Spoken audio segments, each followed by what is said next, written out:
Price the lord. ஹல்லேலூயா. நல்லா இருக்கீங்களா? சந்தோஷமா இருக்கீங்களா? உங்க பக்கத்தில் இருக்கிறவங்க சந்தோஷமா இருக்காங்களா? அவங்க நல்லா இருக்காங்களா? கேளுங்களேன், நல்லா இருக்கலான்னு கேளுங்களேன்.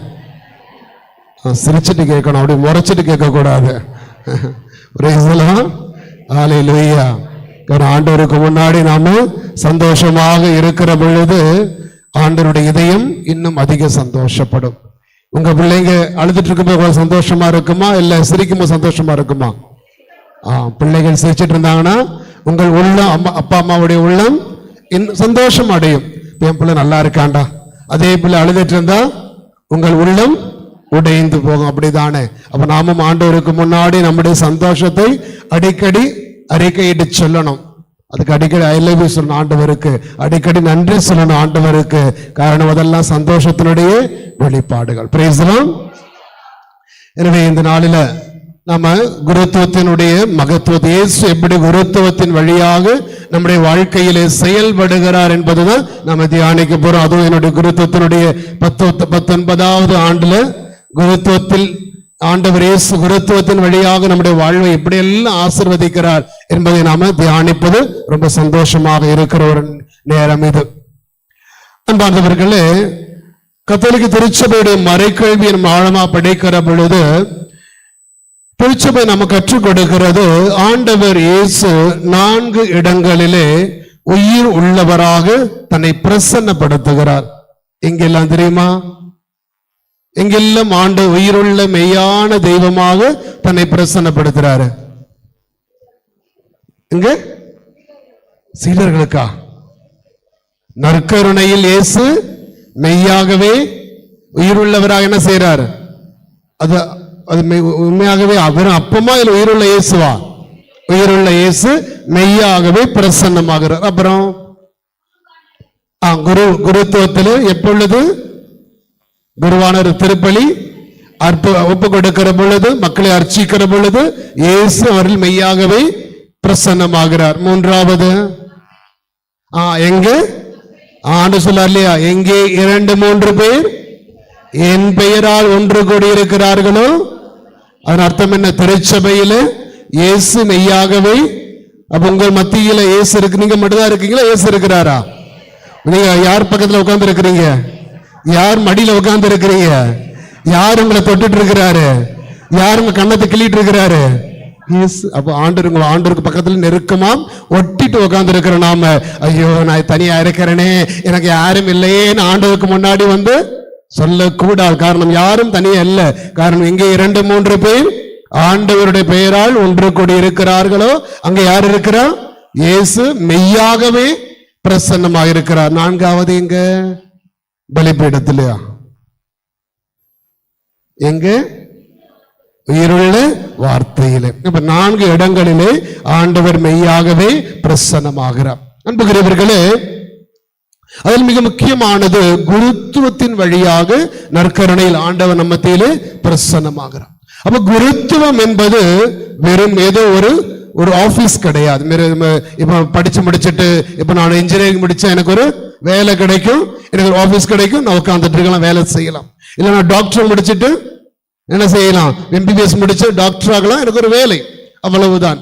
ஆனால் குருத்துவம் என்பது அது வெறும் ஒரு வேலை கிடையாது. ஆண்டவருடைய பணி. அது ஆண்டவரை பிரசன்னப்படுத்துகிற ஒரு பணி. ஆண்டவர் தாமே குருத்துவத்தின் வழியாக குருவானவரில் செயல்படுகின்றார். எனவே குருத்துவம் என்பது ஆண்டவருடைய உயிருள்ள பிரசன்னத்தினுடைய வெளிப்பாடு. ஒவ்வொரு குருவானவரும் இயேசுவினுடைய மறு உருவமாக இந்த மண்ணிலே பிரசன்னப்படுத்துகிறார் ஆண்டவர். அப்படி இருக்கிற பொழுது நம்ம தொடக்க கால கிறிஸ்துவோட வாழ்க்கையை பாருங்களேன். தொடக்க கால கிறிஸ்தவங்க எல்லாரும் இயேசுவை கண்டவங்க இருக்கிறாங்களா? இயேசுவை கண்ட கொஞ்சம் பேர் இருப்பாங்க. ஆனா காலங்கள் கடந்து போகிற பொழுது இயேசுவை காணாத ஒரு சமூகம் வந்தாங்களா இல்லையா? அப்ப அவர்கள் இயேசு எப்படி அனுபவிச்சாங்க? இயேசு எப்படி அனுபவித்தார்கள்? அவங்க முதல் குருக்கள் வழி. யார் இந்த முதல் குருக்கள்? யாரு? திருத்தூதர்கள். இயேசு எப்பொழுது குருத்துவத்தை ஏற்படுத்தி கொடுத்தார் அவங்களுக்கு? இரவு ராவண வேலையிலே குருத்துவத்தை ஏற்படுத்தி கொடுக்கிறார். அதனாலதான் பார்க்கிறோம், ஆண்டவர் இயேசு குருக்களுக்கு பாவம் மன்னிக்கிற அதிகாரத்தை எப்ப கொடுக்கிறாரு? குருத்துவத்தை ஏற்படுத்திய பிறகுதான். நீங்க யாருடைய பாவங்களை மன்னிக்கிறீர்களோ அது மன்னிக்கப்படும், யாருடைய பாவங்கள் மன்னியாது விடுவீர்களோ மன்னிக்கப்படாது. எப்பொழுது சொன்னாரு? யோவான் நற்செய்தி 20ஆம் அதிகாரம் 21 முதல் வார்த்தையில திருத்தூதர்களுக்கு ஆண்டவர் உயிர்ப்புக்கு பிறகு வந்து ஆண்டவர் சொல்லிக் கொடுக்கிறார், மக்களே நீங்கள் யாருடைய பாவங்கள் எல்லாம் காரணம் என்ன? அந்த அதிகாரத்தை கடவுள் யாருக்கு கொடுத்தாரு? குருக்களுக்கு மட்டும்தான் கொடுக்கிறார். Praise the lord. Hallelujah, hallelujah. இயேசுவுக்கே புகழ், இயேசுவுக்கே நன்றி. இது அன்புக்குரியவர்களே, நம் ஒவ்வொருவருமே அந்த தொடக்க கால கிறிஸ்தவர்களை போலவே இன்றும் நம் ஆண்டவரை யார் வழியாக அனுபவிக்கிறோம்? ஆண்டவர் ஏற்படுத்தி இருக்கின்ற குருத்துவத்தின் வழியாகவே நம் இயேசுவை இன்னும் அனுபவிக்கிறோம். அந்த இயேசுவில் உறவு கொள்ளுகிறோம், அந்த ஆண்டவர் இயேசுவை கொண்டாடுகின்றோம். எனவே குருத்துவத்தை நான் விட்டுவிட்டு, குருத்துவம் எனக்கு வேண்டாம், குருக்கள் எனக்கு வேண்டாம், எனக்கு சாமியாரை பிடிக்காது, அவளை சாதாரண மனுஷங்க தானே, என்ன மாதிரி அவரும் மனுஷங்க உண்மைதானே இல்லையா? நாங்க யாரும் வானத்திலிருந்து ஒரு குருப்பட்டத்தின் பொழுது நீ இந்த பங்குக்கு வந்துருமே அப்படின்னு சொல்லி அனுப்பிவிட்டார கடவுள்? யாரையும் அனுப்பல. எல்லாம் நம்முடைய குடும்பத்திலிருந்து வந்த சாதாரண மனிதர்கள் தான். ஆனால் குருவானவர் குருத்துவத்திற்குள் கடந்து செல்லுகிற பொழுது அந்த குருத்துவம் அவருக்கு யாரை கொடுக்கிறது? இயேசுவை கொடுக்கிறது. அந்த இயேசு குருத்துவத்தின் வழியாக தன் மக்கள் மத்தியிலே வாழ்கிறார், செயல்படுகின்றார். எனவே நான் திருச்சபை சொல்லுகிற அன்புகிறவர்களே, திருச்சபை என்பது என்ன? அடிப்படை திருச்சபை என்பது என்னது? திருச்சபை நாம தானே யார் அவங்க? இறை மக்கள் தான். என்ன இறை மக்கள்னா யார் அவங்க? கிறிஸ்தவர்கள்னா யார் அவங்க? அபிஷேகம் செய்யப்பட்டவனா யார் அவங்க? சீடர்கள்னா யார் அவங்க? ஒரு முக்கியமான வார்த்தை வரணும், திருமுழுக்கு பெற்ற சமூகம். யார் நாம? திருமுழுக்கு பெற்ற சமூகம் தான் ஆண்டவருடைய திருச்சபை. அப்ப இந்த ஆண்டவருடைய திருச்சபைக்கு பணியாற்றுவதற்காகத்தான் இறைவன் யாரை ஏற்படுத்தி இருக்கிறார்? குருத்துவத்தை ஏற்படுத்துகிறார். அதனால தான் ஆண்டவர் பாதம் கழுவும் சடங்குல ஒரு கட்டளையை கொடுத்தார் இல்லையா? என்ன சொன்னாரு? நான் உங்களை அடிச்ச மாதிரி நீங்கள் எல்லாம் போய் அவன் மூக்கிலே குத்திட்டு வாங்க சொன்னாரா? நான் உங்களை அன்பு செஞ்ச மாதிரி. குருத்துவத்தின் வழியாக கடவுள் என்ன செய்ய விரும்புகிறார்? தான் தேர்ந்து கொண்டு தன்னுடைய மக்கள், திருமுழுக்கின் வழியாக தான் சொந்தமாக்கி கொண்டிருக்கிற தன்னுடைய மக்களை அன்பு செய்ய, அந்த மக்களுக்கு பணியாற்ற, அந்த மக்களுக்கு நல்வாழ்வை கொடுக்க, அந்த மக்களுக்கு ஆசீர்வதிக்க ஆண்டவர் யாரை ஏற்படுத்துகிறார்? குருத்துவத்தை ஏற்படுத்துகிறார். எனவேதான் நாம அந்த குருத்துவத்தின் வழியாக கடந்து செல்லுகிற பொழுது நம்முடைய வாழ்க்கை ஆசீர்வாதமாக இருக்கும். நேரங்கள் நம்முடைய வாழ்க்கை சங்கடப்பட்டு போறதுக்கான காரணம் இந்த குருத்துவத்திலிருந்து நம்ம விலகி போற. நாம என் வழி எனக்கு தெரியும், நான் பார்த்துக்கிறேன், எனக்கு ஆண்டவர் வேண்டாம், கோவில் வேண்டாம், ஜெபம் வேண்டாம். அடிப்படையில் என்ன காரணம்? சொல்லலாம் சரி, நான் கோயிலுக்கே போக மாட்டேன், ஆண்டவர் பிடிக்காதனாலயா? இனிமேல் ஜெபம் பண்ண மாட்டேன், பைபிள் வாசிக்க மாட்டேன். என்ன காரணம்? ஏதோ ஒரு இடத்துல அவருக்கும் சாமியாருக்கும் ஒரு பிரச்சனை. சாமியார் மேல காட்டக்கூடிய வெறுப்பு அது எங்க போயிடுது? ஆண்டவர் மீது வெறுப்பாக மாறிவிடுகிறது. ஆனால் அன்புக்குரியவர்களே, சாமியார் சாதாரண மனிதன் தான். ஆனால் அவர் சுமந்து கொண்டிருப்பது இயேசுவினுடைய குருத்துவம். இயேசுவினுடைய குருத்துவமாக இருக்கிற காரணத்தினால அது ஆண்டவர் சொல்லுகிறார், நானே வாதில். தன்னுடைய மக்களுக்கு இறைவன் கடந்து செல்லக்கூடிய மீட்பின் வாதிலாக இறைவன் தந்திருப்பது குருத்துவத்தை தான். அன்று சொல்ல இல்லையா, நானே வாதில், என் வழியாக போகிறவர்களுக்கு. வசனம் யோவான் நற்செய்தி 10ஆம் அதிகாரம் 9வது வார்த்தை. நானே வாயில், என் வழியாக நுழைவோருக்கு என்ன கிடையாது? ஆபத்து கிடையாது. அவர்கள் உள்ளே போவர், வெளியே வருவர், மேய்ச்சல் நிலத்தை கண்டு கொள்ளுவார். என்ன வாதில் இது? என்ன வாதில்? இப்ப நமக்கு ஒரு வாதில் இருக்கு இல்லையா? இந்த வாதில் திறந்து கரெக்டா போனோம்னா நம்ம எங்க போய் சேர வேண்டிய வழியை நம்ம சேருவோம். நமக்கு தெரியும் எங்க போகுது அப்படின்ட்டு. அப்ப அதுபோல கிறிஸ்தவனுக்கான மீட்பின் வாதில் என்ன அப்படின்னா ஆண்டவர் இயேசுவினுடைய குருத்துவம் தான். ஆண்டவர் இயேசுவினுடைய அந்த குருத்துவத்தின் வழியாகத்தான் நமக்கான மீட்பு கொடுக்கப்படுகிறது. எப்படி? எப்படி?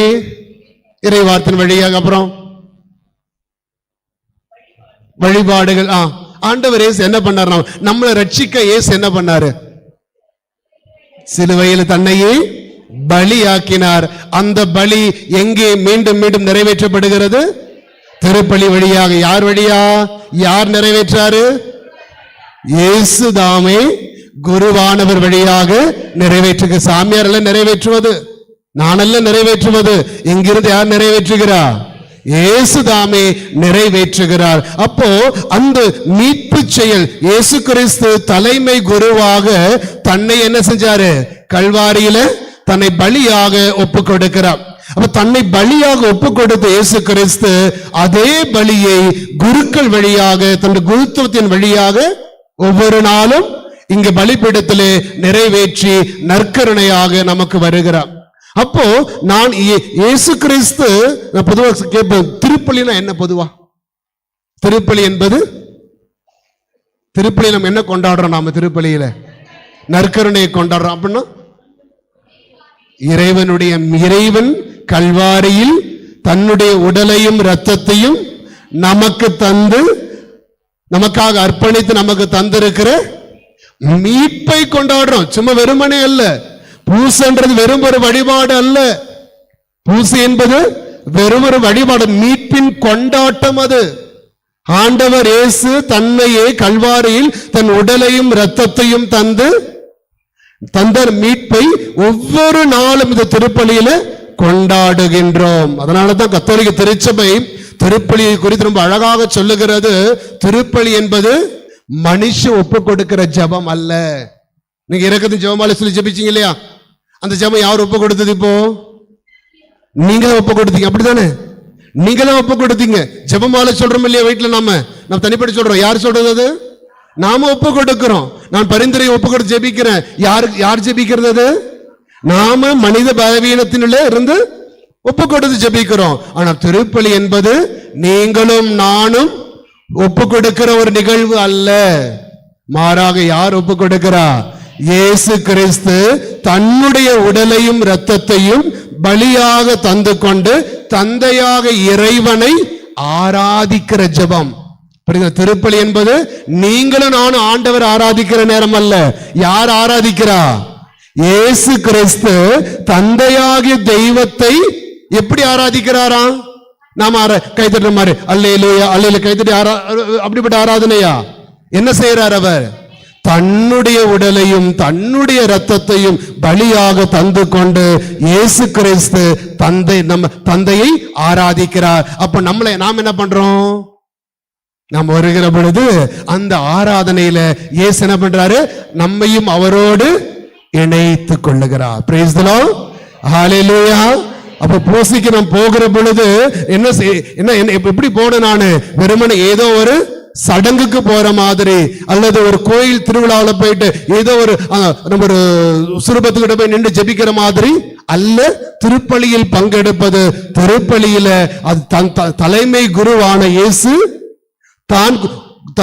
தன்னுடைய பணி குருத்துவத்திலே பங்கெடுத்திருக்கிற குருவானவர் வழியாக தன்னுடைய உடலையும் இரத்தத்தையும் பலியாக ஒப்பு கொடுத்து அவர் சிலுவையில் தந்த மீட்பை நம்மை அவரோடு இணைத்து என்ன செய்யறாரு? கொண்டாட அழைக்கிறார். பிரைஸ் தி லார்ட், ஹalleluya, ஹalleluya. அன்புக்குரியவர்களே, எனவேதான் நாம் ஒவ்வொருவருமே இயேசு குருத்துவம் என்ற வாதில் வழியாக கடந்து போகிற பொழுது நம்முடைய வாழ்க்கை சந்தோஷமாக இருக்கும். இன்னைக்கு பலருடைய வாழ்க்கையிலும் பாருங்க. இன்னைக்கு நான் சில மதங்களுக்கு முன்னாடி ஒரு சகோதரர் வந்தார். ஒரு சகோதரி குடும்ப பிரச்சனை அவருக்கு. ஒரு குடும்ப பிரச்சனையில என்ன செய்யறதுன்னு தெரியாம குழம்பி போய் ஒரு மனநிலை வந்த பொழுது, நான் ஒரு வாழ்க்கை பிரச்சனை எல்லாம் கேட்டு கவுன்சிலிங் கொடுத்து கொண்டிருந்த பொழுது அவர் சொன்னார், ஃபாதர், என் மனைவி என்னை விட்டு பிரிஞ்சு போயிட்டாங்க. மனைவி பிரிஞ்சு போய் இப்போ 1 வருஷம் ஆகுது ஃபாதர். அப்போ நான் சொன்னேன், மனைவி ஓகே, மனைவி பிரிஞ்சு போயிட்டாங்க, என்ன செஞ்சீங்க நீங்க? அதுக்கு மனைவியோட போய் கதைச்சு பேசுனீங்களா? நீங்கெல்லாம் மனைவியோட இப்போ அவரோட என்ன செய்யணும், மீண்டும் மனைவியோடு இணைவதற்கான முயற்சிகளை எடுத்தீங்களா என்றெல்லாம் கேட்டபொழுது அவர் சொன்னார், ஃபாதர், எங்க தெரிஞ்ச ஒருத்தர் சொன்னாரு, நீங்க ஒரு இடத்துல போய் இந்த ஒரு பூஜை பண்றவங்க இருக்கிறாங்க, அவர்கிட்ட போய் இந்த விஷயத்தை சொல்லி சொன்னீங்கன்னா அவர் உங்களுக்கு பூஜை பண்ணி சில விஷயங்கள்லாம் கொடுப்பாரு, அதை கொண்டு வந்து வீட்டுல வச்சா அடுத்த நாளே உங்க வீட்டுக்காரி வந்துருவார். வந்துருவாங்களா? வரல. ஆனா என்ன பிரச்சனை, அதெல்லாம் செய்யறதுக்கு அந்த மனுஷனுக்கு செலவானது 20 லட்சம் ரூபாய். அதெல்லாம் செய்யறதுக்கு அந்த மனுஷன் 1 வருஷம் தன்னுடைய மனைவி இந்த மாதிரி காரியங்கள் வழியாக கொண்டு வந்து வீட்டுல சேர்க்கறதுக்கு செஞ்ச செலவு 20 லட்சம் ரூபாய். சிந்திச்சு பாருங்க. காரணம் சாத்தான். அந்த ஆண்டு சொல்ல இல்லையா, அவன் வருவது கொள்வதற்கும் அழிப்பதற்கும் திருடுவதற்கும் அன்றி எதற்கும் அல்ல. அப்ப நான் எந்த வாதில் வழியாக நுழைகிறேன்? நம்ம எல்லாருமே விடுதலைக்காக ஏங்கிக் கொண்டிருக்கிறோம், அப்படிதானே? நம்ம எல்லாருமே விடுதலைக்காக ஏங்கிக் கொண்டிருக்கோம். என் வீட்டுல விடுதலை வேணும், என் வாழ்க்கையில விடுதலை வேணும், எனக்கு நிம்மதி வேணும், சந்தோஷம் வேணும். ஆனா இந்த விடுதலையை எங்கே, யார் வழியாக நான் தேடுகிறேன்? அதாவது எசையா புத்தகத்தில் ஆண்டவர் சொல்லுவார், எசையா புத்தகத்துல 51ஆம் அதிகாரம் 1வது வார்த்தை. எசாயா புத்தகம் 51ஆம் அதிகாரம் 1வது வார்த்தை வாசிங்களே. ஆண்டவரை நாடுவோரே. யார் ஆண்டவரை நாடுறவங்க? திருமுழுக்கு பெற்றிருக்கிற நாம தான். யாரை நாடணும்? நாம ஆண்டவரை நாடுவோரே. ஆம், எனக்கு செவி கொடுங்கள். ஆண்டவர் நாடுவர் மட்டும்தான் இருக்குதா? இன்னொரு வார்த்தை இருக்குது, ஆண்டவரை நாடுவோரே. ஆண்டவரை நாடுவோரே, ஆண்டவரை தேடுவோரே. ஆம், விடுதலையை தேடுவோரே இல்லையா? விடுதலையை தேடுவோரே. ஆண்டவர் எதுக்கு தேடுறேன்? என் வாழ்க்கையில் என்ன கிடைக்கணும்? எனக்கு விடுதலை கிடைக்கணும். தொடர்ந்து, விடுதலை தேடுவோரே எனக்கு செவி கொடுங்கள். தொடர்ந்து, நீங்கள் எந்த பாறையிலிருந்து செதுக்கப்பட்டீர்கள்? நம்மள எந்த பாறை? இயேசு என்ற பாறையிலிருந்து செதுக்கப்பட்டவங்க. அப்ப நீ யாரை உற்று நோக்கணும்? இயேசுவையே உற்று நோக்கணும்.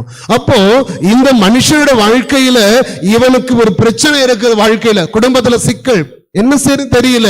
அப்ப அவன் குருத்துவம் என்ற வாதில் வழியாக ஒருவேளை போயிருந்தாங்கன்னா அங்க இருக்கிற சாமியார் சொல்லி கொடுத்திருப்பாரு, தம்பி உன் மனைவி பிரிஞ்சு போயிருக்கிறாளா, போய் உக்காந்து அவகிட்ட பேசு. முதல்ல உட்கார்ந்து பேசினா தீராத பிரச்சனை இல்லை. ஆனால் அவன் குருத்துவம் என்ற வாதில் வழியாக நுழையாமல் வேறு தவறான வாதில் வழியாக போன பொழுது அந்த வாதில் அவன் எங்க கொண்டு போய் சேர்த்துச்சு? அந்த வாதில் அகலமான, ஆண்டு சொல்ல இல்லையா, மீட்புக்கான வாதில் குறுகலானது, நரகத்துக்கான வாதில் அகலமா இருக்குது. அந்த அகலமான வாதில் இப்ப பார்த்தோட விசாலமா இருக்குதேன்னு சொல்லி போனா அந்த மனுஷன் 20 லட்சம் ரூபாயை இழந்துட்டு இன்னைக்கு நடுத்தெருவில் இருக்கிறது. மனுஷன் பார்த்து சொன்ன, ஏயா மனுஷா, அந்த 20 லட்சம் ரூபாயை கொண்டு போய் மனைவி கிட்ட கொடுத்திருந்தா அடுத்த நாளே வந்திருப்பா வீட்டுக்கு. நீ அவன்கிட்ட கொடுத்து பொண்டாட்டி கிட்ட கொடுத்திருக்கலாமாடா. காரணம் நான் நுழைகிற வாதில் எப்படிப்பட்டதாக இருக்கிறது? காரணம் இயேசு நமக்கு மீட்பின் வாதிலாக தந்திருப்பது தன்னுடைய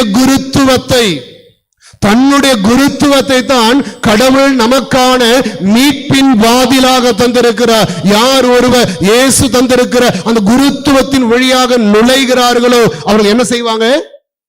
என்ன கண்டுபிடிப்பாங்க? ஆண்டு சொல்ல வார்த்தையை பாருங்க, என் வழியாய் நுழைவோருக்கு என்ன கிடையாது? ஆபத்து கிடையாது. இவ்வளவு அழகான ஒரு வாக்குறுதி பாருங்க. என் வழியை, யார் அந்த வழி? இயேசுவினுடைய குருத்துவத்தின் வழியாக நீ நுழைகிற பொழுது உன் வாழ்க்கையில் ஆபத்து கிடையாது. ஆனால் அந்த குருத்துவத்தை தவிர்த்து விட்டு இந்த சாமியார் எனக்கு பிடிக்கல, பங்கு சாமியார் பிடிக்கல, இந்த பிஷப் பிடிக்கல, நான் இங்க வர மாட்டேன், அந்த சபைக்கு போவேன், அங்க போவேன், இங்க போவேன்னு சொல்லிக்கிட்டு ஓடி ஓடி ஓடி ஓடி ஓடி பல இடங்களை கடைசியில உள்ளம் தளர்ந்து உடல் தளர்ந்து எதுக்குடா கோவில், எதுக்கு சாமி, எனக்கு சாமியும் வேண்டாம் கோவிலும் வேண்டாம், நான் இப்படியே இருந்துட்டு போறேன். என்ன காரணம்? நீ போக வேண்டிய வழிக்குள்ள நீ நுழையல. அப்ப குருத்துவம் தான் இறைவன் நமக்கு தந்திருக்கின்ற மீட்பின் வாதில். அந்த குருத்துவத்தின் வழியாக நீ நுழைகிற பொழுது உனக்கு ஆபத்து கிடையாது. அது மட்டுமல்ல, என்ன கிடைக்குமா? ஆமா, தொடர்ந்து வாசிங்களே. அவர்கள் உள்ளே போவார்கள், வெளியே வருவார். என்ன அர்த்தம் அதற்கு? நம்ம வீட்டுக்குள்ள சும்மா இப்ப நான் நீங்க உங்க வீட்டுல இருக்கிறீங்க, நான் பாட்டு நேரா உள்ள வந்துட முடியுமா? சாமியாரா இருந்தா கூட உள்ள வர முடியாது. காரணம், எனக்கு என்ன கிடையாது, சுதந்திரம் கிடையாது. ஆனா அதே நேரத்தில் உங்க பையன் வீட்டுக்குள்ள வர முடியுமா? வெளியே போக முடியுமா? ராத்திரி 10 மணிக்கு வீட்டுக்கு வர முடியுமா? வரலாம். காரணம், அவனுக்கு சுதந்திரம் இருக்கிறது. அப்ப ஆண்டவர் சொல்ற வார்த்தை என்ன? நீ குருத்துவம் என்ற வாதில் வழியாக நீ நுழைந்து வாழ்கிற பொழுது அங்கே நீ உன் ஆன்மாவில் ஒரு சுதந்திரம் உண்டாகும், ஒரு விடுதலை உண்டு உனக்கு அந்த இடத்துல. இன்னைக்கு நம்முடைய உள்ளம் குருத்துவத்தை விட்டு விலகி போகிற பொழுது பல தவறான சிந்தனைகளையும் பல தவறான நபர்களையும் தலையில சுமந்து கொண்டு நாம உள்ளம் தளர்ந்து, வாழ்க்கை தளர்ந்து, குடும்பங்கள் சிதைந்து போகிற எத்தனையோ பேர் இருக்கிறோம். நாம எத்தனையோ குடும்பங்களை பார்த்து கொண்டிருக்கிறோம். காரணம், தன் வாழ்க்கையின் பிரச்சனைகள்ல அவர்கள் குருத்துவத்தை தேடி போறதில்லை. அன்புக்குரியவர்களே, ஆண்டவர் சொல்லுகிறார், அங்கே அவருக்கு சுதந்திரம் உண்டு. இயேசுவுடைய குருத்துவத்தின் வழியாக உன் வாழ்க்கையை கடத்தி செல்லுகிற பொழுது உன் ஆன்மாவிலே ஒரு சுதந்திரம் உண்டு, மனசுல ஒரு நிம்மதி உண்டு. ஆண்டவர் உன்னோடு பேசுவார், உன்னோடு ஆண்டவர் பேசுவார். இதுதான் வழி, இதிலே செல். வாசிக்கிறோம் இல்லையா? ஏசாயா புத்தகத்துல 30ஆம் அதிகாரம், ஏசாயா புத்தகம் 30ஆம் அதிகாரம் 1 முதல் வார்த்தைகள். ஏசாயா புத்தகம் 30ஆம் அதிகாரம் 1 முதல் வார்த்தைகள். கலகக்காரர்களே, கலகக்காரர்களே, ஐயோ உங்களுக்கு கேடு கேடு என்கிறார் ஆண்டவர். என்னிடம் இருந்து பெறாத திட்டத்தையும் ஆண்டவர் சொல்ற. ஏசாயா புத்தகம் சொல்ற பாருங்க, கலகக்காரர்களே ஐயோ உங்களுக்கு கேடு. என்ன காரணம்? யார் அந்த கலகக்காரன்? ஆண்டவருடைய குருத்துவம் எனக்கு வேண்டாம், இந்த சாமியார் எனக்கு வேண்டாம், பிடிக்கல, அவரு எனக்கு எதிராக பேசிட்டாரு. உண்மைதான், சாமியார் பலவீனமான மனிதர்கள் தான் மக்களே, இல்லைன்னு சொல்லல. ஆனால் நான் குருத்துவத்திற்கு எதிராக கலகம் உண்டாக்குற பொழுது என்னுடைய கலகம் குரு என்ற மனிதனுக்கு எதிராக அல்ல. யாருக்கு எதிராக? இயேசுவினுடைய குருத்துவத்திற்கு எதிராக. அப்படி போகிற பொழுது ஆண்டவர் சொல்லுகிறார், எந்த ஒரு மனிதன் ஆண்டவருடைய குருத்துவத்திற்கு எதிராக செயல்படுகின்றானோ, குருத்துவத்தை விட்டு விலகி நிற்கிறானோ, அங்கே அவன் போகிறது ஆண்டவர் கொடுக்காத திட்டங்களையும் அவரிடமிருந்து பெறாத உடன்படிக்கைகள் பின்னாடி நாம போவோம், போய் ஏமாற்றப்படுவோம். தொடர்ந்து வாசிங்க 30ஆம் அதிகாரம் 19-20 வார்த்தைகள். சீயோன் வாழ் மக்களே, எருசலேமில் குடியிருப்பவர்களே, நீங்கள் ஒருபோதும் என்ன செய்ய மாட்டீங்க? அழ மாட்டீர்கள். யார் அந்த சீயோன் வாழ் மக்கள்? சீயோன் வாழ் மக்கள் யாரு? இஸ்ரேல் மக்கள் யாரு? ஆண்டவருடைய குருத்துவத்தோடு, ஆண்டவர் தன் மக்களுக்கு என்று கொடுத்த குருத்துவ சமூகத்தோடு தன்னை இணைத்து கொண்டவர்கள் தான் சீயோன் வாழ் மக்கள். இஸ்ரேல் மக்கள் கடவுளுடைய குருத்துவத்தையோ ஒரு நாளும் புறம் தள்ளி நிக்கல. அவங்க அப்படிப்பட்ட மக்களுக்கு தான் என்ன இல்ல? சீயோன் வாழ் மக்களே, எருசலேமில் குடியிருப்பவர்கள், நீங்கள் ஒரு பொழுதும் அழமாட்டீர்கள். கடவுள் உங்களுக்கு திண்ணமாய் அருள் கூறுவார். அன்புக்குரியவர்களே, இயேசுவின் குருத்துவம் தான் நாம் இறையருள் பெறுவதற்கான ஒரே வழி. Praise the Lord. Hallelujah. Hallelujah. Hallelujah. இயேசுவின் குருத்துவம் வழியாக மட்டும்தான் இறைவன் நமக்கான இறையருளை தருகிறார். எனவே ஆண்டவர் சொல்லுகிறார், என் வழியாக நுழைபவர்கள் உள்ளே போவாங்க, வெளியே வருவாங்க. அவங்க உள்ளத்துல ஒரு சுதந்திரம் இருக்கும், பயம் கிடையாது, அவர்கள் சந்தோஷத்தோடு இருப்பாங்க. சந்தோஷத்தோடு இருப்பாங்க. அந்த சந்தோஷத்தை கொடுப்பது ஆண்டவருடைய குருத்துவம். அன்புக்குரியவர்களே, தொடர்ந்து வாசிக்கிற அந்த இடத்துல அவர்கள் எதை கண்டு கொள்ளுவார்களாம்? மேய்ச்சல் நிலத்தை கண்டு யோவான் 10:9 வாசிக்கிறோம். அவர்கள் மேய்ச்சல் நிலத்தை கண்டு கொள்ளுவார்கள். ஆசீர்வாதம், கடவுள் தரக்கூடிய மிகப்பெரிய ஒரு ஆசீர்வாதம், நல்ல மேய்ச்சல் நிலம். அது ஆண்டவர் தருவது குருத்துவத்தின் வழியாக மட்டும்தான். அன்புக்குரியவர்களே, உணர்ந்து கொள்ள வேண்டியது, கடவுள் நமக்கென்று தந்திருக்கிற இந்த மீட்பின் வாதில் என்பது எது? இயேசு தருகின்ற குருத்துவம். யோவான் 10:9, நானே வாயில், என் வழியாக நுழைவோருக்கு என்ன கிடையாது? ஆபத்து கிடையாது. உள்ளே போவார்கள், வெளியே வருவார்கள், அவர்கள் மேய்ச்சல் நிலத்தை கண்டு, உங்கள் வாழ்வுக்கான மேய்ச்சல் நிலத்தை ஆண்டவர் தருகிறார். Praise the lord. Hallelujah, hallelujah, hallelujah. எனவே அன்புக்குரியவர்களே, திருச்சபை கத்தோலிக்க திருச்சபை கற்றுக் கொடுக்கிறது, ஆண்டவர் இயேசுதாமே திருச்சபையினுடைய தலையாக இருக்கிறார். திருச்சபையினுடைய தலையாக இயேசு இருக்கிறார். அப்போ திருச்சபையின் தலையாக இயேசு இருக்கிற பொழுது நாம் என்னவா இருக்கிறோம்?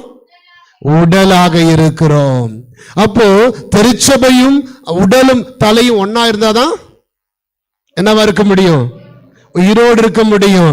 உடல் தனியாகவோ தலை தனியாக இருந்தா அதுக்கு என்ன பேரு? கரெக்டா சொன்னீங்க. என்னது? சொல்ல முண்டம். அப்படி நான் வீட்டுல கணவர் சொல்றாரா, எடி முண்டமே, என் மனுஷன் முண்டம் அப்படின்னு சொல்லுவாங்களே, என்ன அர்த்தம்? உயிர் செத்தவனே, லாய்க்கில் வேஸ்ட் நீ. அப்ப ஆண்டவர் இயேசு இல்லாமல் என்ன கிடையாது? திருச்சபை கிடையாது.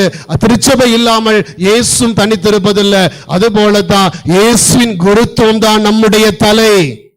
நாம உயிரோடு இருக்கணும் அப்படின்னா நான் எதோடு இணைந்திருக்கணும்? ஆண்டவர் இயேசுவினுடைய குருத்துவத்தோடு இணைந்திருக்க வேண்டும். Price the Lord. Hallelujah. Hallelujah. Hallelujah. Hallelujah. Hallelujah. அசைத்து கொண்ட ஹalleluya. Hallelujah. Hallelujah. அன்புக்குரியவர்களே, ஆண்டவர் தன்னுடைய குருத்துவத்தின் வழியாகத்தான் நம் எல்லாவரையும் ஆண்டவர் அவருடைய உயிரிலே பங்கெடுக்க வைக்கிறார், இறை அருளில் பங்கெடுக்க வைக்கிறார். அப்போ நான் சாமியாருக்கு இயேசுவின் குருத்துவம் இருக்கு, அப்படிதானே? உங்களுக்கு இருக்குதா? இருக்கா? எப்படி? குடும்ப வாழ்க்கையில். அப்புறம் அன்புக்குரியவர்களே, 2 குருத்துவம் உண்டு இயேசுல. ஒன்று பொது குருத்துவம், இன்னொன்று பணி குருத்துவம். பொது குருத்துவம் யாருக்கு? திருமுழுக்கு பெற்றிருக்கிற எல்லாருமே இயேசுவினுடைய பொது குருத்துவத்தில் நாம் பங்கெடுக்கிறோம். நாம இயேசுவினுடைய குருத்துவத்தில் திருமுழுக்கு பெற்றிருக்கிற நீங்களும் நானும் இயேசுடைய பொது குருத்துவத்தில் பங்கெடுத்து வாழ்ந்து கொண்டிருக்கிறோம். அதன் பிறகுதான் நான் சாமியார் ஆகிற பொழுது என்ன குருத்துவம் கிடைக்குது? பணி குருத்துவம் கிடைக்குது. இந்த பணி குருத்துவம் எதற்காக? எதுக்கு பணி குருத்துவம்? பொது குருத்துவத்தில் இருக்கிற உங்களுக்கு வேலை செய்யறதுக்கு, அவ்வளவுதான். பொது குருத்துவம் இல்லாம என்ன பணி? என்ன கிடையாது? பணி குருத்துவம் கிடையாது. பணி குருத்துவம் என்பது இயேசுனுடைய பணி. இயேசுனுடைய பணியில நாம் பங்கெடுக்கிறோம். பணி குருத்துவம் சொன்னா என்ன அர்த்தம்? நான் சாமியார் ஆயிட்டேன், சாமியார் ஆனதுக்கு பிறகு ஐயோ நான் சாமியார் ஆயிட்டேனே, இனிமே என் வழி தனி வழி, நான் எப்படிதான் வாழுவேன், அப்படிதான் இருப்பேன், யார் என்ன கேட்கறது சொல்ல முடியுமா? காரணம், சாமியார் ஆயிருக்கிறது யாருடைய வேலை செய்யறதுக்கு? தந்தையாக தெய்வத்திடமிருந்து இயேசு என்ன பணித்திட்டத்தை பெற்றுக்கொண்டாரோ அந்த பணித்திட்டத்தை சாமியாரு இயேசுவின் பெயரால் செய்வதற்காகத்தான். Price the lord. ஹalleluya. சொல்றது புரியுதா உங்களுக்கு? சாமியார் ஆனார்ன்றதுக்காக அவர் என் வழி தனி வழின்ட்டு என்ன வேணாலும் செய்திட முடியாது. புரியுதுங்களா? என்ன வேணாலும் செய்து வாழ்ந்துட முடியாது. சாமியார் யாருடைய வேலையை செய்யறோம்? தந்தையாகிய தெய்வம் இயேசுக்கு ஒரு திட்டத்தை கொடுத்தாரு. என்ன திட்டம்? ஆண்டவருடைய ஆவி என்மேல், ஏழைகளுக்கு நற்செய்தி அறிவிக்க, பாவிகளுக்கு விடுதலை கொடுக்க, நோயாளிகளை சுகப்படுத்த, சிறைப்பட்டவர்களுக்கு விடுதலை கொடுக்க. இந்த பணி திட்டத்தை தான் யாரிடம் பெற்றுக்கொண்டா? அப்பாவிடமிருந்து இயேசு பெற்றுக்கொண்டார். இயேசுவிடமிருந்து ஒவ்வொரு குருவானவரும் பெற்றுக்கொண்டு அவருடைய திட்டத்திற்கு ஏற்பதான் சாமியார் வாழணுமே தவிர தன்னுடைய திட்டத்துல மக்கள் கேடு கெட்டு போனா எனக்கு என்ன, நான் இப்படிதான் இருப்பேன்னு சொல்லி வாழ அவருக்கு அதிகாரம் இல்லை. Praise the Lord.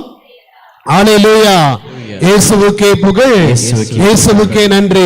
அப்போ இந்த பொது குருத்துவம் என்பது என்ன அப்படின்னா நாம் வாசிக்கிறோம். பொது குருத்துவத்துக்கு 4 காரியங்களை பேதுரு சொல்றாரு. ஒன்று பேதுரு 2ஆம் அதிகாரம் 9வது வார்த்தை. 1 பேதுரு 2ஆம் அதிகாரம் 9வது வார்த்தை. ஆனால் நீங்கள் யார்? அந்த நீங்கள் நாம தான் திருமுழுக்கு பெற்ற சமூகம். நீங்கள் சொல்லும்போது நாம பைபிள் நம்ம அடையாளப்படுத்தும் பொழுது நம்மளாம் வெறுமனே ஒரு நாம் அல்ல. புரியுதுங்களா? நாமெல்லாம் யாரு? திருமுழுக்கு பெற்றவர். இயேசுவின் தந்தை மகன் தூயாவின் பெயரால் திருமுழுக்கு பெற்ற ஒரு சமூக நாம. சொல்லுங்க, வாசிங்க. நீங்கள் தேர்ந்தெடுக்கப்பட்ட வழிமரபினர், அரச குருத்துவ கூட்டத்தினர், தூய மக்களினத்தினர், அவரது உரிமை சொத்தான மக்கள். இந்த 4 காரியங்களும் நம்முடைய வாழ்க்கையில எப்படி நடந்துச்சு? எப்படி நடந்தது? திருமுழுக்கு வழியாக. அந்த திருமுழுக்குக்கு என்ன காரணம்? இயேசு கல்வாரியில் நமக்காக தன்னையே அர்ப்பணித்து பலியாக்கி அந்த பலியின் வழியாக நம்மை மீட்ட தெய்வம் திருமுழுக்கின் வழியாக நம்ம என்னவா மாத்திட்டாரு? கடவுளுடைய பிள்ளைகளாக நம்மை மாற்றிவிட்டார். Price the lord. Hallelujah, hallelujah. எனவே நாம பொது குருத்துவத்தில் பங்கெடுக்கிறோம். பொது குருத்துவம் இல்லாமல் பணி குருத்துவம் கிடையாது. பணி குருத்துவம் பொது குருத்தில் இருக்கிறவங்க தேர்ந்தெடுக்கப்பட்ட மரபினராகிய நம்ம அரசு குருத்துவ தெருக்கூட்டமா இருக்கிற கடவுளின் தூய மக்களினும் ஆண்டவர் உரிமை சொத்தான மக்களுக்கு வேலை செய்வதற்காகத்தான் கடவுள் எதை உருவாக்கி இருக்கிறார்? நான் உங்களை அன்பு செய்தது போல நீயும் உங்களை மக்கள் அன்பு செய்யுங்க. உன்னுடைய பாதத்தை நான் கழுவியது போல நீங்களுமே ஒருவர் மற்றவருடைய கால்களை கழுவ என்று சொல்லி ஆண்டவர் குருத்துவத்தை ஏற்படுத்தி அனுப்புகிறார். யார்கிட்ட?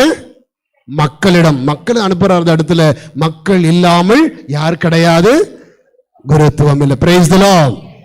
ஹalleluya, ஹalleluya, ஹalleluya. அன்பானவர்களே, காரணம் என்ன?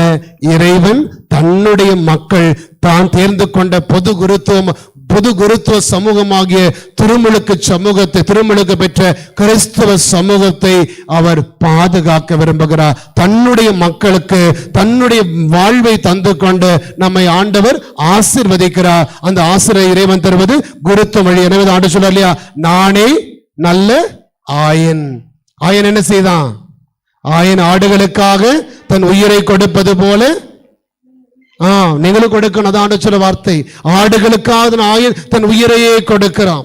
அப்போ எப்படி ஆடுகளை ஆயன் பாதுகாக்கிறாரோ அது போலதான் ஒரு குருவானவர் என்ன செய்கிறார்? தன்னுடைய மக்களை பாதுகாக்கிறார். Praise the lord. ஹalleluya. எப்படி பாதுகாக்கிறார்? நான் குருத்துவம் இல்லாமல் நான் உங்களுக்கு முன்னாடி வந்துட்டு நான் இதெல்லாம் செய்யுங்க, இதெல்லாம் சொன்னுங்க அப்படின்னு நான் சொன்னேன் அப்படின்னா நீங்க என்ன செய்வீங்க? நீ யாராடே, எனக்கு தெரியும் போடா சொல்ல மாட்டீங்களா? ஆனா அதே நான் அவுடு போட்டுக்கிட்டு அந்த சாமியார் என்ற முறையில் உங்களுக்கு முன்னாடி சொல்லுகிற பொழுது அதற்கு ஒரு அதிகாரம் இருக்கிறது. என்ன அதிகாரம்? காரணம் ஒரு குருவானவர் ஒரு காரியத்தை திருச்சபையில திருமுழுக்கு பெற்ற சமூகத்திற்கு முன்னாடி ஒரு காரியங்களை செய்கிற பொழுது 2 அதிகாரங்கள் அவர் கொடுக்கப்படுகிறது. ஒன்று இம்பெர்சோனா எக்லேசியா என்ற அதிகாரம். திருச்சபையின் பெயரால் குருவானவர் அதிகாரம் செலுத்துகிறார். இன்னொன்று இம்பெர்சோனா கிறிஸ்தி, கிறிஸ்துவின் பெயரால் ஒரு குருவானவர் அதிகாரம் செலுத்துகிறார். இந்த 2 அதிகாரங்களும் அவருக்கு கொடுக்கப்படுவது திருமுழுக்கின் வழியாக அல்ல, மாறாக பணி குருத்துவ ஆர்டினேஷன் பெறாங்க இல்லையா, குரு பட்டம் பெறுகிற பொழுது அந்த ஆயருடைய அதிகாரத்தை தான் திருத்தந்தையிடமிருந்து ஆயர் அதிகாரம் பெறுகிறார், ஆயரிடமிருந்து குருவானவர் பெறுகிறார். அதாவது கத்தோலிக்க திருச்சபை அப்போஸ்தலிக்க பாரம்பரியத்தை நம்புகிறேன்னு சொல்றோம்ல நாம. அப்போஸ்தலிக்க பாரம்பரியத்தை திருத்தூதர் வழி வரும் திருச்சபையை நான் நம்புகிறேன். காரணம் இந்த அதிகாரம் என்பது இயேசு கிறிஸ்து யாருக்கு கொடுத்தார்? திருத்துதர்களுக்கு. அப்படித்தானே? திருத்துதல் யாருக்கு கொடுத்தாங்க? அவர்கள் தேர்ந்து கொண்ட ஆயர்களுக்கு கொடுத்தாங்க. ஆயர்கள் குருக்களுக்கு கொடுத்தாங்க. குருக்கள் மக்களை அந்த அதிகாரத்தில் வழி நடத்துகிறார்கள். அந்த அதிகாரம் இன்னைக்கும் தொடருதா? ஆயர் இயேசு கிறிஸ்து திருத்தூர் கொடுத்தார். அந்த ஆயர் தலைமுறை இன்னும் இருக்கிறது. அந்த ஆயர் குருக்கள் வழியாக நம்மை ஆட்சி செலுத்துகிறார். அப்போ இதுதான் இயேசுனுடைய திருச்சி. ஒரு குருவானவர் அவருடைய பெயரால் மக்களை வழி நடத்துவதில்லை. அப்படி அவருடைய பெயரால் சொன்னா அப்படின்னா உங்க கையில பைபிள் இருக்காது, வேணா ஒரு கல் இருக்கும். டே நீ ரொம்ப பேசுற, ஒழுங்கா மாயம் மூடிட்டு போயிடு, இல்லைன்னா என்ன அடியும்? கல்லடி தான் வரும். ஆனா அதே நேரத்தில் அதே நான் பைபிள் எடுத்துக்கிட்டு அவர் திருச்சி குருத்துவத்தோடு நான் இணைந்து பேசுகிற பொழுது ஆமேன் அந்த வார்த்தை தான் வரும். நமக்கு கீழ்ப்படிதலோடு கேட்டுக்கொள்வோம் நாம. அன்புக்குரியவர்களே, அப்ப என்ன காரணம்? எப்படி ஒரு ஆயன் ஆடுகளை மேய்க்கின்றாரோ அதுபோல கடவுள் தன்னுடைய மக்களுக்கு கொடுத்திருக்கிற மிகப்பெரிய ஒரு வாக்குறுதி, நான் உங்களுக்கு ஏற்புடைய ஒரு ஆயனை நான் தருவேன். வாசிக்கிறோம் எரேமியா புத்தகத்துல 3ஆம் அதிகாரம் 15வது வார்த்தை. எரேமியா புத்தகத்துல 3ஆம் அதிகாரம் 15வது வார்த்தை.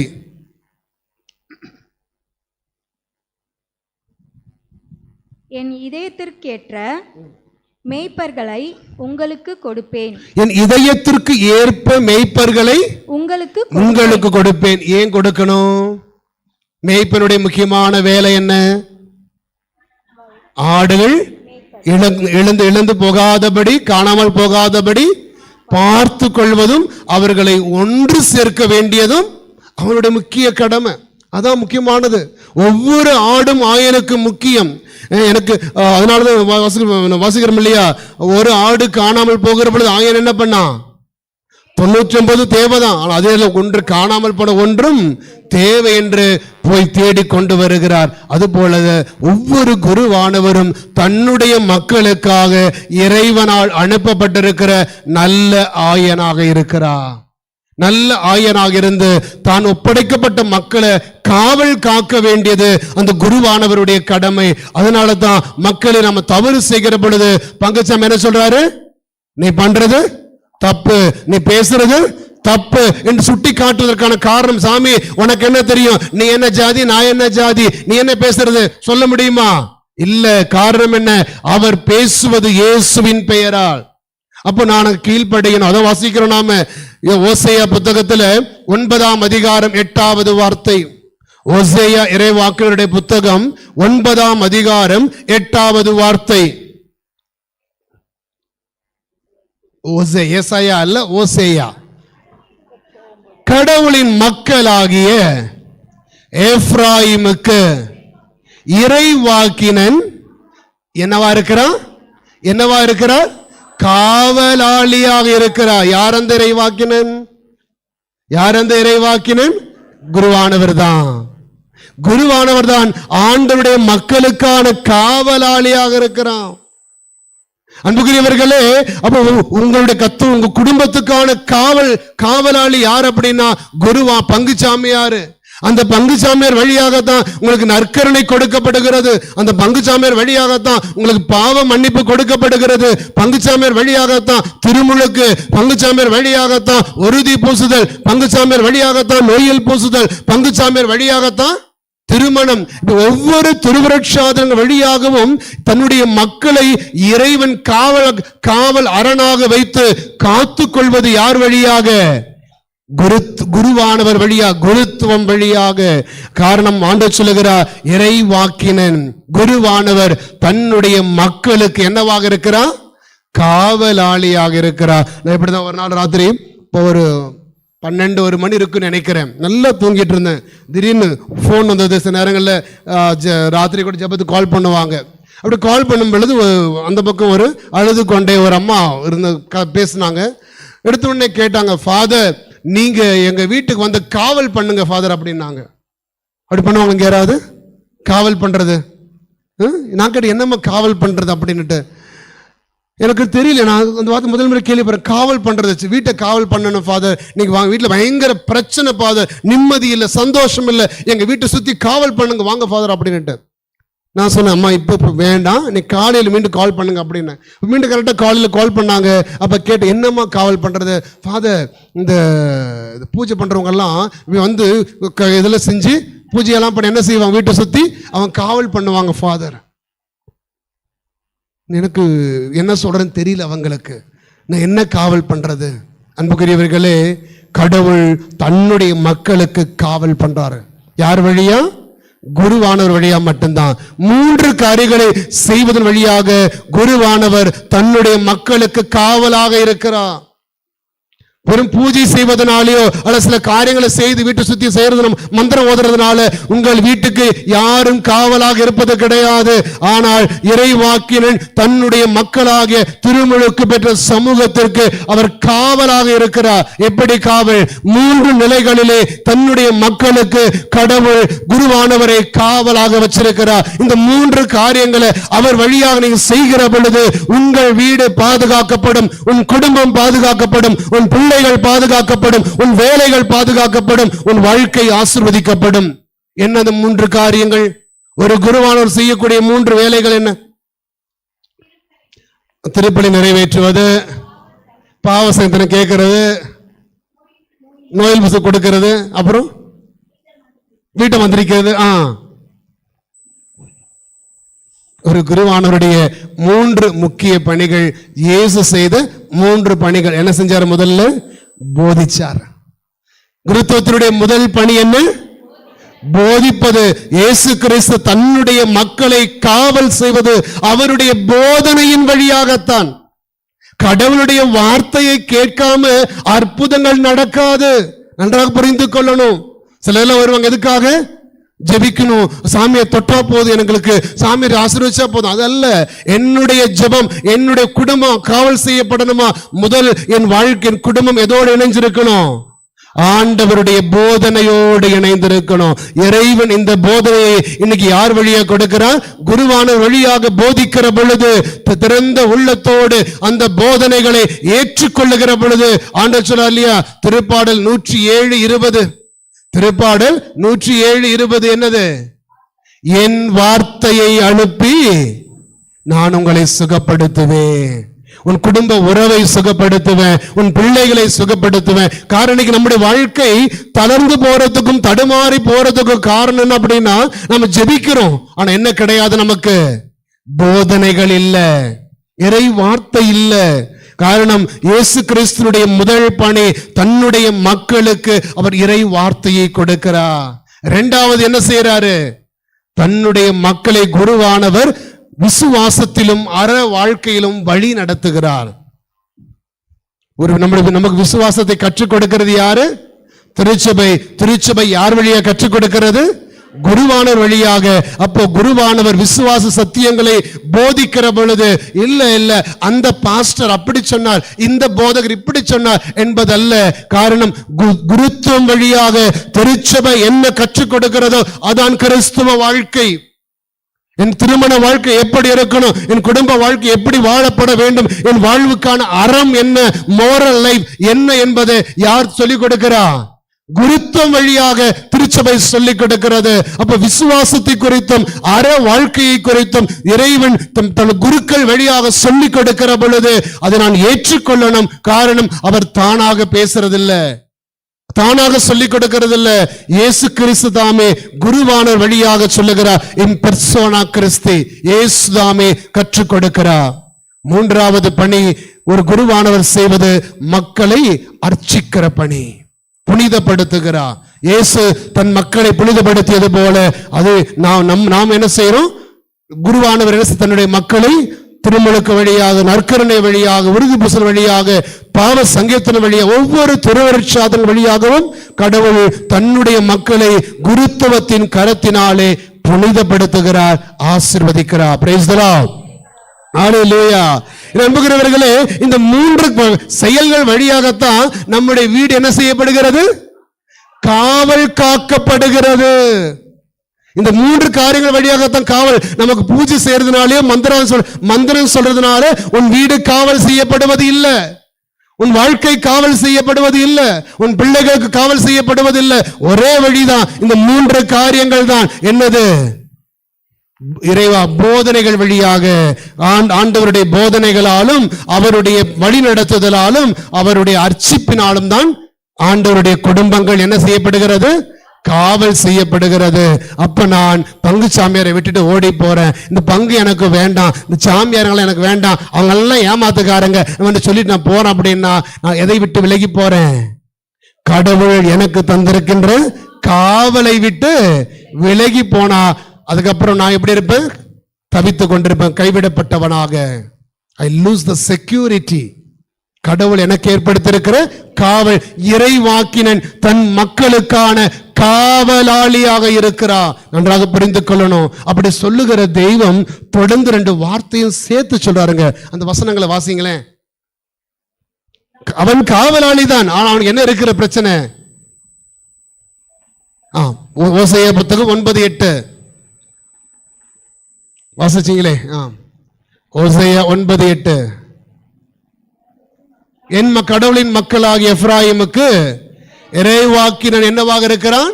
காவலாளியாக இருக்கிறான். தொடர்ந்து, ஆயினும் வேடன் ஒருவனுடைய வலை அவனை சூழ்ந்திருக்கிறது, ஆண்டவருடைய கோவிலிலும் கூட அவனுக்கு பகைமை இருக்கிறது. சாமியார் தான், சாமியாரு தன் மக்களுக்காக வேலை செய்கிற பொழுதும் அவருக்கு என்ன இருக்கிறதா? ஒரு சோதனையின் சூழல் இருக்கிறது. முதல்ல சோதனையினுடைய சூழல் ஒரு குருவானவருக்கு இருக்கிறது. காரணம், இப்படி ஒரு வேடை என்ன செய்யறான்? வேட்டைக்கு போறவன் கொஞ்சம் தீனியை போட்டுட்டு விதைகள்லாம் போட்டுட்டு வலையை வீசிட்டு போறான். பறவை நினைக்கும், ஐயோ விதைகள் நல்லா தெரியும் சொல்லி பறவை சாப்பிடும் பொழுது வலையில மாட்டிக்கொள்ளும். அது போலத்தான் மக்களே, நாம் ஒவ்வொரு குருவானவரும் மனிதர்கள் தான். ஒவ்வொரு குருவான மனிதர்கள் தான். அவர்களுக்கும் என்ன வரும்? சோதிக்கப்படுகின்ற தருணங்கள் வரும், பாவத்தில் விழக்கூடிய சூழல்கள் வரும். அதை நாம் மறந்துடக்கூடாது.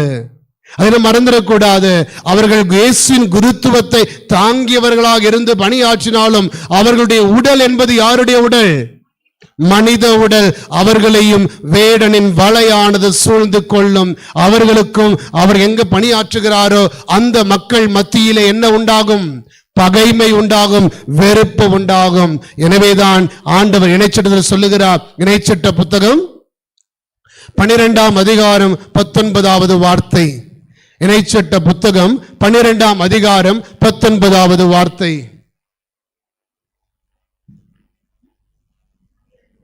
19 இணைச்சட்ட புத்தகம் 12:19. உன் நாட்டில் வாழும் பொழுது நாளெல்லாம் லேவியரை கைவிடாதீங்க. கைவிடாதபடி கவனமா. யார் அந்த லேவியர்?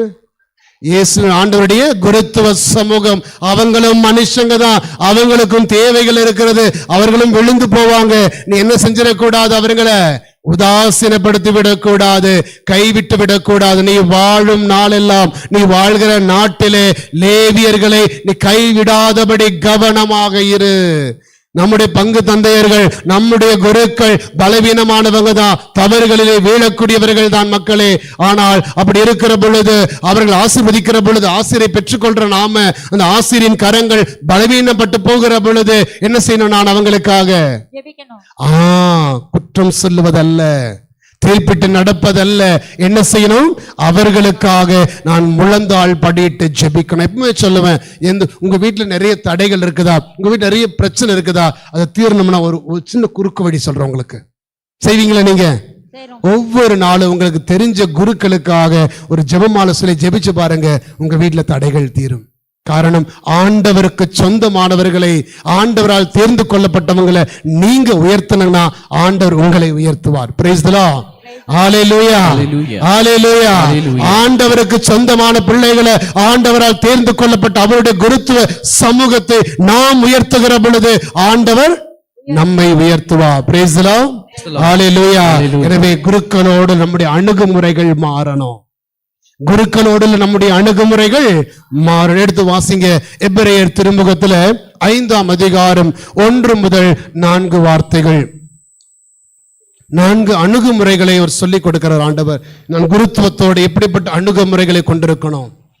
எபிரேயர் திருமுகம் 5ஆம் அதிகாரம் 1 முதல் 4.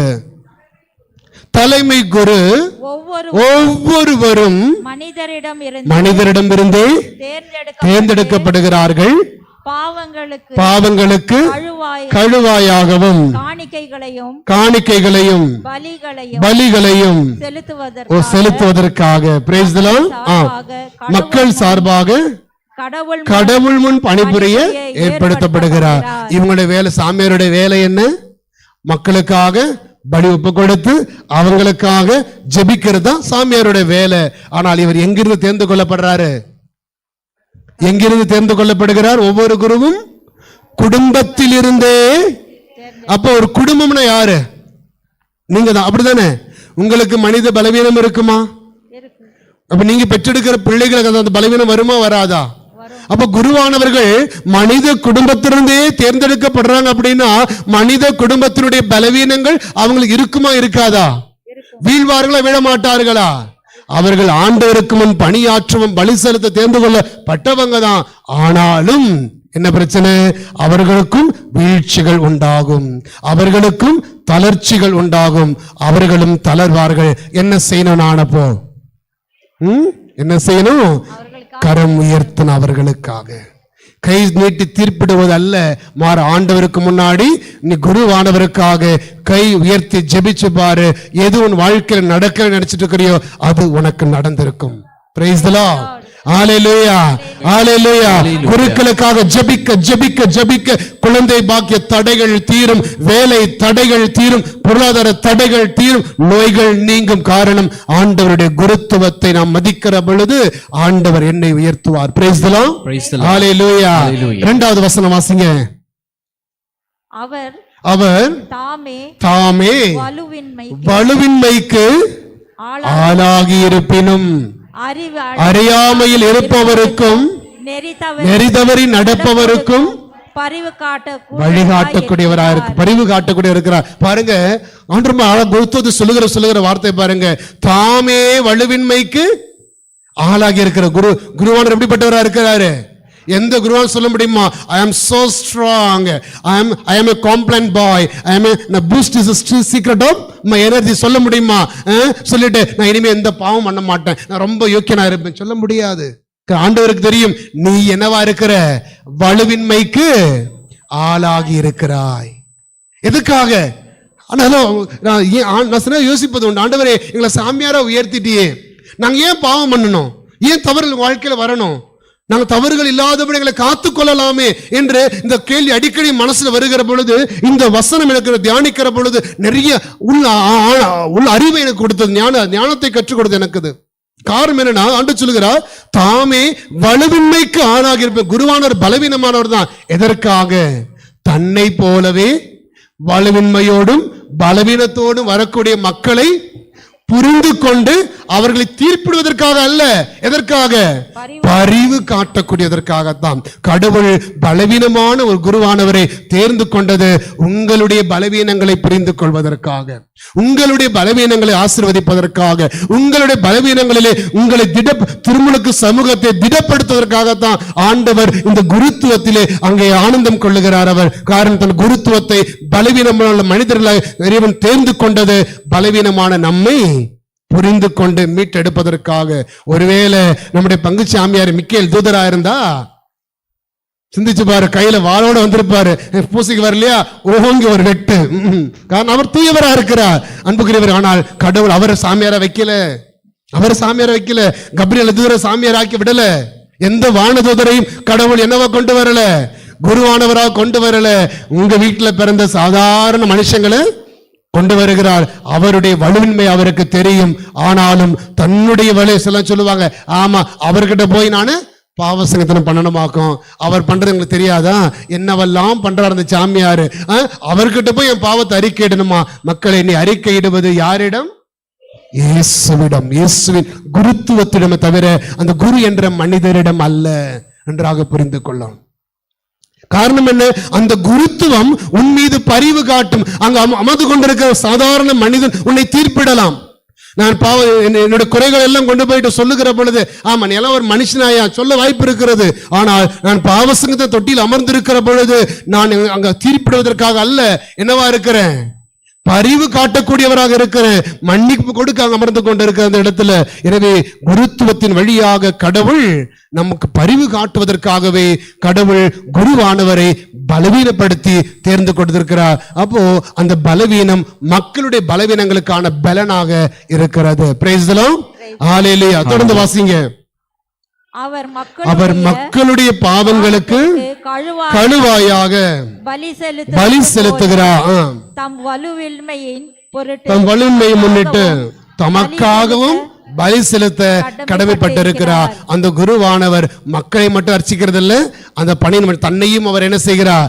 அர்ச்சித்துக் கொள்ளுகிறார். அப்போ ஒரு குருவானவர் அங்கு பலவீனமானவராக இருந்தாலும் கூட மக்களுக்காக பலி செலுத்த ஆண்டவர் தேர்ந்து கொண்டிருக்கிறார். அப்ப சொல்லக்கூடாது சாமியார், ஆமா என் பங்கு சாமியாரை பத்தி தெரியாதா, அவர் வைக்கிற பூசையில நான் ஏன் போகணும்?